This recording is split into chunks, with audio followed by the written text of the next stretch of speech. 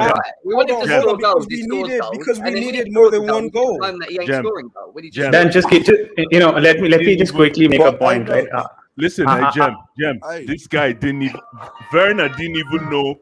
He didn't even realize he scored a goal. That's how. That guy is so Daniel, goal bankrupt. Daniel, that he know didn't know when he scored a goal, man. Daniel, do you know why I brought up Mount's chance? Because you were like, because of Werner, it went to penalties or something because he missed that chance. And then that's why I reacted and said, no, Mount's chance was after Werner's, so Mount should have scored. So because of Mount, What about that's what I'm saying, bro. That's not the reason here's why my I brought thing. up. Why are we mentioning Mount and Werner in the same statement, gentlemen? Why are we mentioning Mount and Werner in the same statement? Bro, I just explained to you. We have one legend in the making in Mount, and we have Timo that is coming off the bench. Can we stop this, please? You're missing the point. Also, jumping in again. Stop it. I could have also mentioned Ruben's chance, which was probably the best of the lot that he missed. That header. Yeah. 4 yards out, right? Easy chance. He should have scored that. I could have mentioned that, but I didn't because I'm not expecting, even though those are better, quote unquote, better chances, I'm looking at my forward. But Daniel, I hear that, but you can't say, because And you guys tell me this all the time when I'm mentioning Mount. No, but Don't use an excuse of and you mention it to Johnny. When we're criticizing one player, you don't mention another player and what they've done or what they could have done. You focus on that player. So when I'm talking about Werner missing, you were like, I don't want to hear about Mount's miss or Ruben's miss. Yeah, but you can't. Don't blame Werner's chance for us going penalties, bro. I get that. I get what you're saying there. Dan, so the thing, guys, just because we keep on ranting about one single player, it doesn't become the truth, right? Honestly, this is how I summarize it, right? Werner has done a better job than what he was doing before. He found the back of the net, and that's a good thing, right? He is improved as a player, and let's be honest and let's appreciate that fact that he's found the back of the net. Obviously, he's not as clinical as Lukaku at this point in time, but there is a possibility that he could become one in the future, right? So let's just appreciate this and move on. I know Mount is not a goal scorer, all right, fine. Werner should be finding the back of the net every single time because he's playing in that center forward position. Agreed, all of that is fine. But then, if you take the statistics when it comes to Werner, he's missed a lot of chances, and now he's trying to get those goals, right? We all know he's creating a lot of assists. He's been doing a good job in terms of assists. Right, But he's adding the goal tally at this point in time. So why not? Why not go ahead and then appreciate the fact that Werner has contributed a bit better than what he has done in the previous thing. Right? I thought he played one second half as well. I agree, mate. I thought he played one second half as well. Yeah, Werner. Listen, Werner is fantastic. He's coming up the ramp. He's scoring goals. Let's support the guy, man. We're gonna keep doing this and destroy this kid, Werner. If we don't call him out, we don't call him out, man. Every day we gotta carry. He gets called out more than most, to be honest. We've been babying this guy, man. We're babying this guy for too long. It's not the baby. Do you know what it is for me? It's babying this guy for too long. What frustrates me with Timo Werner, I'm cool with criticism. I know he needs to score more goals, yeah. But if he does one little thing, that's it. We're on him. Do you know what I mean? We've got Hakim Ziyech stinkers. Callum Hudson-Odoi that's not playing, taking his opportunities. Pulisic that's not taking his opportunities. Mason Mount who's out of form and struggling to get in. And Kai Havertz who again is the same, probably lacking form and whatever. But this guy comes in for one game and all of a sudden he's the worst thing. Scoring an assist as well. I mean, last game he assist. Yeah, last night he scored. Come on, give him a break, man. Here's a couple of things. I can always say he's doing a good job. He's done a good job the last couple of games. Good for him. But when you start saying he deserves to start, he's doing the best out of the rest of them. He deserves. He doesn't deserve anything. Yeah, but you've been a bit harsh there. I tell you why, mate. You've been a bit harsh there, mate. The guy. Let's let Wira talk. Let's let Wira talk. Let's let Wira talk because he hasn't spoken. Go on, Wira. Since you're talking about Timo not scoring, okay, let's say Lewandowski comes in with an offer. Let's say we get a chance to sign Lewandowski. Are you gonna swap him? Yes. Lewandowski comes in. Let's say because he's the only striker that I can see like wants a new challenge. Back then when we signed Werner, there was no one else available in the market. So let's take it easy, And like I said, he's never played up top on his own. When he under Lampard, he was chucked out on the wings, playing far away from the box. And what Tuchel said was right. He needs to play closer to the box, closer to the penalty box. He's playing out, on the wings. I'm saying, what the fuck is Lampard doing? So yeah, let's take it easy. We brought Werner in to score to win us game.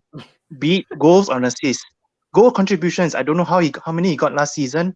Some people are telling me it's the most out of our whole team, but Crazy statements like that. as long as he's getting us the wins, doesn't matter. As long as we are, Daniel, getting us the victories, I don't think we should matter whether or not he scores more. Anyway, yeah. Crazy. Anyway, yeah. Hey, going forward, Werner's going to be all right because we just discovered, right, that we've been doing it all wrong. Because he can't score with his feet, but he scores with his head. So we're going to get the ball onto his head, right, and that's how he gets his goals now. Oh man! Because for me, it is harsh, yeah, and I was happy that I think you've been harsh, yeah. To be fair, I was harsh. But I tell you why. It didn't change for me because he scored with his head out in the 6-yard box, and then he missed with his feet. You are missing the ball. Do you think he improved? Do you think he improved at the next level? I tell you why. If you give me a chance to talk, I will tell you why. Right? No, I'll give you a chance. No chance. No, go. Go on, man. First 3 games, he didn't even start. It was coming in 80 minutes. He came against last 20-25 minutes against Tottenham, he assist, and he caused problems. And he started yesterday and he scored a goal. I know he missed the chances, right? So does everybody else. The guy is trying to improve. He's trying to change. I know he missed a lot of chances, but you've been a bit harsh there, mate. Come on. Yeah, Dan, it is harsh, but I'm not happy. I'm not over happy. I'm harsh because I don't want him to start. That's the only thing I don't want him to start. That's the only thing. I don't think he deserves to start. It's too early to be criticising most of our players because we've only played 6 games. Yeah, so what I'm going to say is, yes, we can look at what they were doing last season, which we know wasn't good enough for certain players. And I keep saying this season, people like Hakim Ziyech, Timo Werner, Cho, Pulisic, when he comes in, we all have to give them the opportunity to show us if they can improve or not. Because if they don't, they will not fucking stay anyway. It's true. So let's just wait. Give them a chance, bro. The season ain't even done, bro. That we haven't seen yet. Because even though we've seen Werner play 15, 20 minutes here and there, and yesterday he played the full game, I still think he's been I think he's still been more effective than a Ziyech, for example. Does that make sense? So for me, he would be higher in the pecking order than a Ziyech. Does that make sense? Yeah, that makes sense. Yeah. So what I'm saying is, let's just wait because Ziyech might all of a sudden in the next 10 games just blast us away and starts creating and scoring. Let's just wait. Yeah, it's too early. Yeah, we have to wait, man. Even when we do that, right? I mean, even when they start performing, the next thing, what generally happens with our fan base is that we go to the history. We think, okay, fine, he's performed in this 2 games, but then I'm not going to rate him just out of this 2 games. I'll have to wait for the next 10 games. Okay, fine, he performs in the next 10 games. We fine with that 10 games, but then we go back again. Last season, he did not perform, so I'm not going to rate him again. So you just have to leave the history in the history, though it kind of contributes to it to an extent, right? And take 1 game at a time. Yeah, but you can only go based on what you've seen, and I get that. With Daniel, he only goes on what he saw last season of Timo Werner. He wants to see better. Cool, I get that. With most of us on Ziyech, we want to see him, doing what he did at Ajax. Yeah, so we're waiting for that. So, we've all got question marks on all of them. They all deserve question marks. I'm not saying you can't talk about Timo Werner, you can't say this, that, and the other, because they all deserve to be criticised in their own way.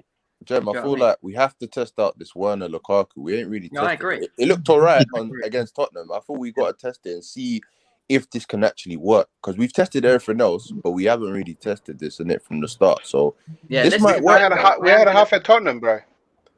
Yeah, but you know what we saw is that Werner's got the same problem, man.